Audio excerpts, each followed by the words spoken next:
Julienne Brabet. Bonjour Jean-Philippe Denis. Julienne Brabet, professeure de sciences de gestion et du management, professeure émérite, IAE Paris-Est. Julienne Brabet, vous sonnez l'alerte, vous tirez l'alerte, vous dites réveillez-vous les amis chercheurs, les collègues, etc. Mais réveillez-vous aussi les politiques de tous bords. Voilà, l'Amazon University est en marche. Absolument, absolument. Le contexte la favorise d'une certaine manière, cette Amazon University.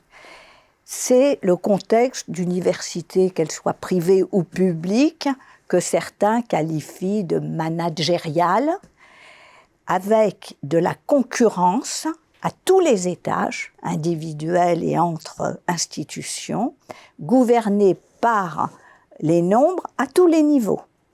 C'est le contexte de la pression sur les coûts d'une éducation supérieure qui s'est démocratisée, qui est devenue une éducation de masse. C'est aussi celui que favorisent certains de nos collègues de découpage en blocs de compétences. Et plus globalement, celui du découpage de la production en chaîne globale de valeur qui s'applique largement au EdTech. C'est aussi ce contexte, celui de la séparation de la première ligue et de la deuxième et même de la troisième ligue universitaire. Et c'est bien entendu aussi celui de l'accélération de la digitalisation et de l'hégémonie des GAFAM, qu'on va devoir appeler les mamas, j'aime le terme. Pourquoi Mama? Mama parce que Alphabet à la place de Google. M pour Meta. Et Meta à la place de Apple. Ça fait les mamas, je trouve que Facebook, c'est de Facebook, mama. Meta à la place de Facebook. Ah, pardon, excuse-moi. À la place de Facebook, absolument.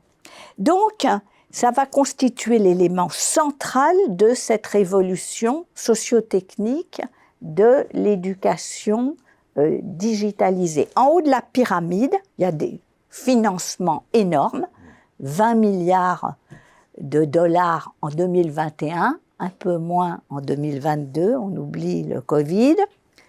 En haut de la pyramide de cette nouvelle industrie de l'éducation digitalisée, les mamas, qui se sont toutes lancées dans le secteur de l'éducation digitale, en particulier en proposant l'infrastructure, les services cloud. Les mamas qui ont toutes créé des entités spécialisées, elles interviennent en tant que formateurs directs, elles proposent des formations en ligne. Learning, par exemple. Absolument, et la reconnaissance et les crédits qui vont avec, mais elles interviennent aussi vis-à-vis d'autres EdTech en tant qu'investisseurs ou que support de ces EdTech qui font partie de leur chaîne globale de valeur. Elles agissent aussi comme marketplace. On va choisir ces formations sur la plateforme. Elles pénètrent l'enseignement supérieur, parfois en freemium, mais souvent en multipliant les contrats commerciaux et les partenariats. Donc, elles vont proposer des formations complètes, des modules de formation complète que vont adopter les universités et reconnaître les universités. Elles vont même proposer des codiplomations. Et donc, elles ont des dispositifs extrêmement... elles peuvent financer des dispositifs extrêmement précieux pour la pédagogie et la recherche, des connexions, du stockage et de l'analyse des données, de l'intelligence artificielle, de la simulation, des jeux, de l'automatisation, de la traduction, de la reconnaissance vocale, je t'en passe. Mais le gros des contenus reste tout à fait instrumental. Alors, ma crainte, c'est qu'on ait une accumulation de micro-certificats et de micro-formations pour une masse de techniciens du savoir, et puis des beaux campus digitalisés pour une élite extrêmement restreinte. Alors, je ne crois ni au techno-déterminisme, ni au techno solutionnisme. Les jeux restent donc ouverts.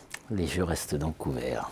Merci Julienne Brabet, vous êtes spécialiste. Vous aviez publié un papier très marquant sur la main visible des investisseurs institutionnels.